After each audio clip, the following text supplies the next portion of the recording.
I had a very long update written out. Pretty much covered the last month, and the GoFundMe page blinked, deleted it. So I'll try and do a video update and try and keep it somewhat short and quick, and we'll hopefully be able to write up another one either tonight or tomorrow. It's been about a month and a half since Lily's surgery. She's doing really good, recovering afterwards, running around, playing. Probably playing a little bit more than she should have for having been recovered for an amputation, but I couldn't stop her. She wanted to follow me, she wanted to play, couldn't hold her down. And yeah, she was happy, tail wag. We had her on gabapentin, which is a painkiller and also a sedative. So it helps to keep her drowsy and chill and quiet. So she's doing really good. Back to her happy self. When it came to looking at the chemotherapy and other options, we exploring she had a very large lymph node that they met with a vet specialist. He was a surgeon. He's like one of only a couple fully he was a surgery expert for animals, and we're talking about the lymph node, and he had said, well, it could be cancer or it could just be swollen, because that's what happens when you're sick. Lymph nodes are sort of like the body's immune system, and when they get swollen, they're usually kicked into overdrive. So I talked about going in to take a look at it. They had taken a little biopsy of it with a needle, and that couldn't really tell much, but we were thinking about going in and getting a better look at it, and the price for that ended up being about almost as much as the amputation. It was like $1.5 to $3,000, because they would have had to put her under. And he had said that, well, if it was cancer in there, there was no point in just taking a look at it. We should just pull the whole thing out. Problem with lymph nodes is they're very vascular. They got a lot of blood going through it, and so if you try and remove a lymph node, there's a chance that the animal, Lily in this case, or humans, anyone in general, that will bleed out if you can't control the bleeding, and so that she would die on the operating table. And we didn't know if it was cancer, we didn't know if it wasn't cancer. So we decided not to go that route. From the amputation, the biopsy of the cancer in the leg was histiocytic osteoma, something like that. I'll post a link. I'll try and do it tomorrow with the full write-up, which hopefully will be posted. I had posted it on a pet MD, like Ash Doctors, because we're dealing with some other stuff, but we'll get to that in a sec. So the surgeon was telling me about this cancer. He said it's very hard to treat. It doesn't respond well to chemo, and that more likely than not that the chemotherapy would just end up making her sick, and it might help her, it might not, but it was a very expensive goose chase, and that looking at her, where she was like, she's happy, she's not in pain, she wagging her tail, she wants to play, like, enjoy the time with her, because the odds are of beating the cancer not going to be very good. but removing the leg had made it to where she was happy and healthy. Well, mostly happy, not quite so healthy, but so we recovering with the back month. We just playing Happy Lily is normal. I took her off of the gabapentin about 2 weeks ago. She didn't really seem to be, maybe it was 3 weeks ago. She didn't really seem to be in pain, so I figured we don't need the painkiller, don't need a sedative. We'll keep her back to full energy. One thing the vet had mentioned was that she might get a little bit picky when it comes to food. Sometimes their appetites change after a surgery like that, and I noticed that she had been eating a little less. I figured it was due to recovering from the surgery. She's not running around and playing as much. We'd still play a little bit, but I would make sure that she wasn't running too much, especially while she was recovering. Also, because she wasn't playing much, maybe it was because her taste had changed, that she wasn't eating as much, or she would, usually, before she would eat all the food in the bowl, and now she would eat like most of it or half of it. So I thought that was okay. And then she started sort of skipping a meal. I ended up going and getting some CBD oil to try and just help deal with pain. I had been looking at it, hearing a lot of things that CBD was helpful for treating cancer, and that there's not a lot of research. Some people swear by it. Some people say, oh, it's a load of bull. But it couldn't hurt. And that's what the vet, he said. He was like, the worst thing you could do is not try. So we had some CBD dog treats for her, which she loved. And she would eat those up. The oil, she wasn't really liking so much. We tried putting it on some food. She didn't really like it. I got a dropper so that I can drop it down the mouth, or sort of force it down, but we haven't really got there quite yet. Like I said, she started skipping meals, and so I was like, alright, we need to shop for more dog food. Try and find something else that she might like. In the meantime, I got rice, I've got noodles. We can mix in some human food to get her to eat the kibble, which was working. She would eat it all when it was mixed in with tasty stuff, and then it started to not work. She would not look at it. So then I would take rice and mix the rice in with the kibble, and she's like, alright, she'd eat it. And when she stopped doing that, I just started making rice, and she'd sort of eat it, not too enthusiastic about it, and so then I put rice and meat, and she wolfed that right down. And a couple of days ago, she was also eating dog treats, so I, like, Lily, you just want treats, you don't want food. Like, trying to give her less of the milk bones. Then a couple of days ago, she wasn't even really touching it at all.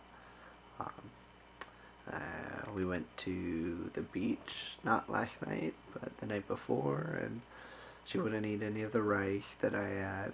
I went and got some Hawaiian food, so I had rice and pulled pork. She ate the pulled pork up, and the rice wouldn't touch.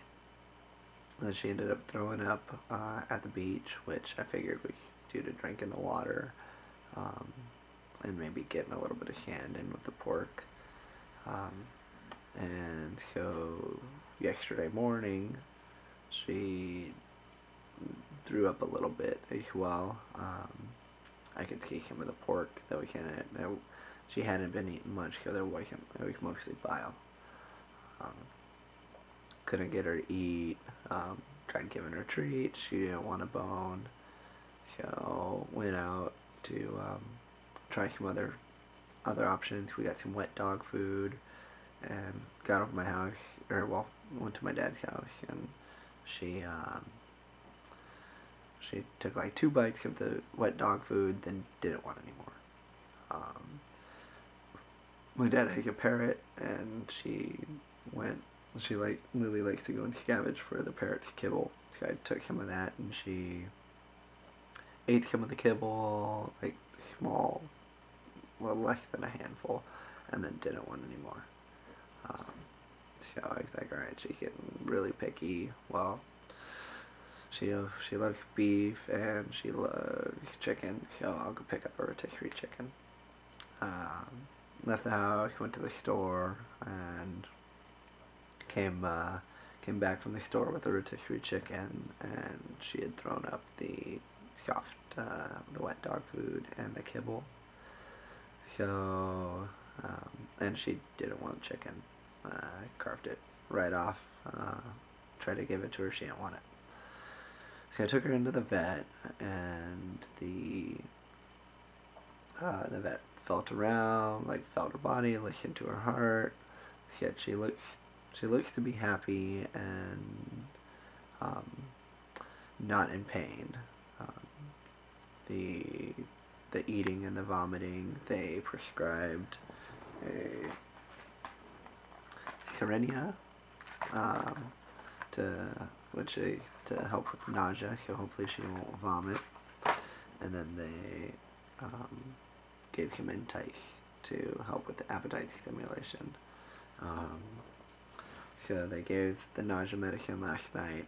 I gave her the appetite stimulant today, which it worked a little bit. She started eating a little bit of chicken.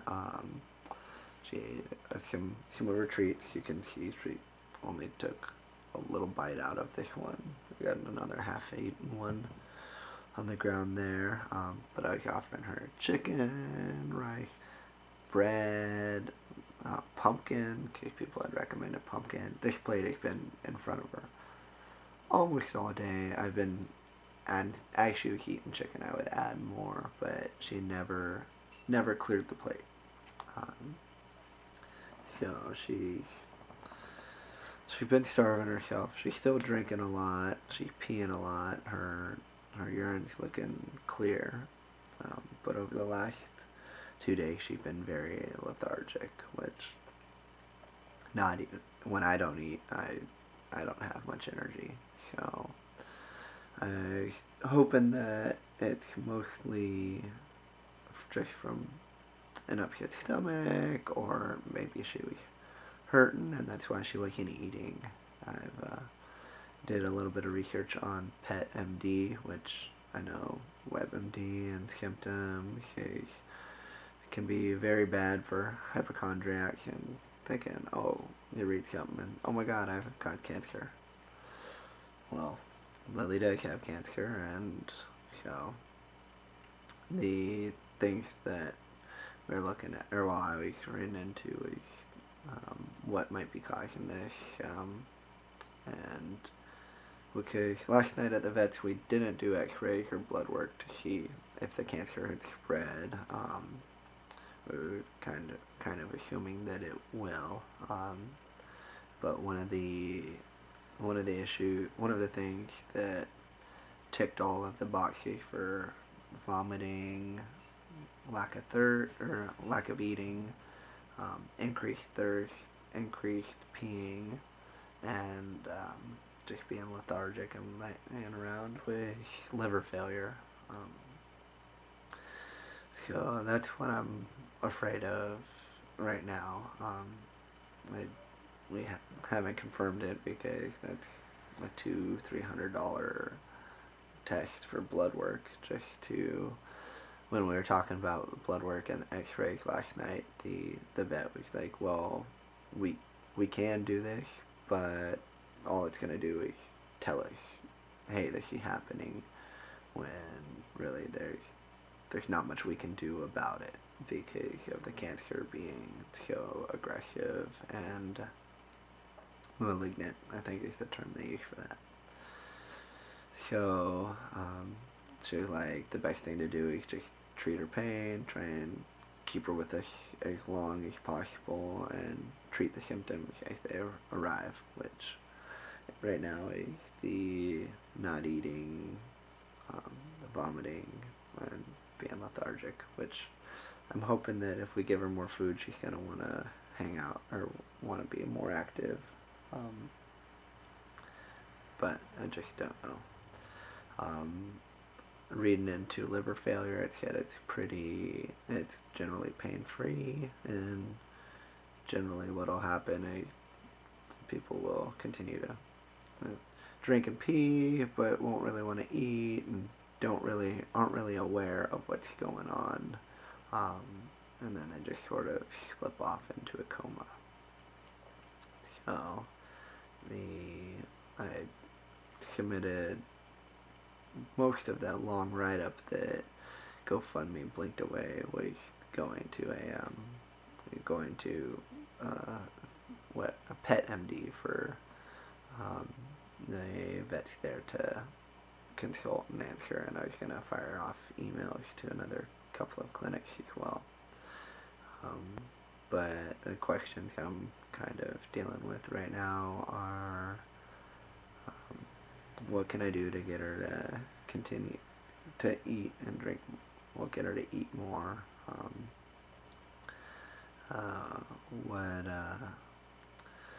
Is liver failure going to be painful for her? Is she just going to be laying around and lethargic up until then, or will she still want to play? I've seen her tail wagging a little bit today. We had about an hour-long nap outside in the front yard in the rain. She wanted to go and lay out there and didn't want to come in, so I went, put my rain jacket on, and went and laid down next to her, which there should be a video up on YouTube, which I'll include this link, but I'll put the link for the videos.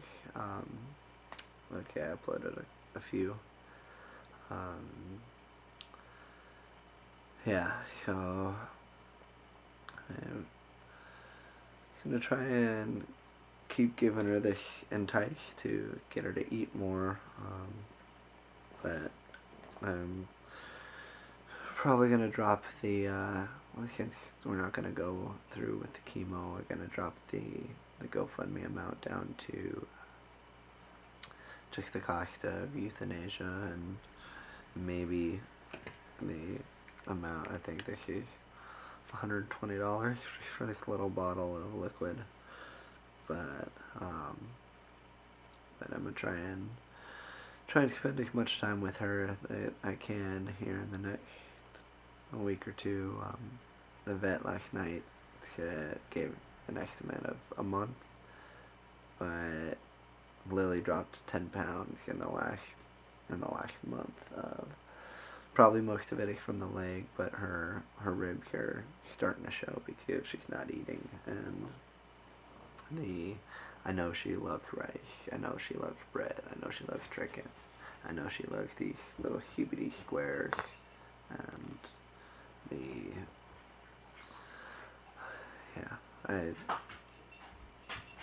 I'm worried about her. I'm sorry I haven't updated much. I've been trying not to think about it and think about her, but I just want to say a big thanks to everyone who's helped out. Feel free to give me a call or an email or a text if you want to come in here, because I'm not sure how much longer she has, and anyone who wants to come and visit with her is welcome to. I only got about 15 seconds on the video, so.